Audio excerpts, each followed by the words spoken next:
Ассалаумағалейкум, жаркенттік жерлестерім, бауырларым, ағаларым, әпкелерім. Мен Тайлақов Шерхан, Сұптай ауылының тумасы боламын. Қазіргі өлеңімді Жаркент өңіріне арнаймын. Тақырыбы Сұптай нәдек үлкен кіші шығаным деп аталады.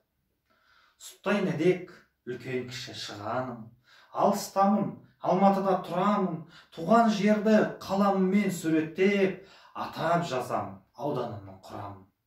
Сары белдің қызы менің анашым, қоңыр өлең Садыр Тұрпан Ақкенті, Пенжім Қорғас Шолақайым, Ақжазық, Жаскент Нұркент, Жаркентірс Бақкенті.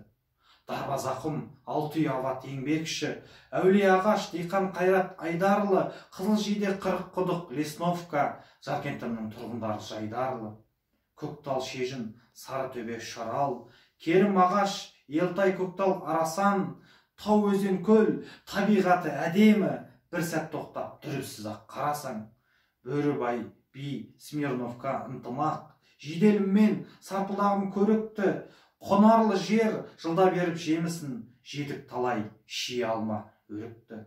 Алмалым мен нағарашым жері жоқ, қоңыр өлең ынталылық ағайын, ағаралым аққұдығым басқоншы, арнап өлең бауырларға жағайын. Рахмет.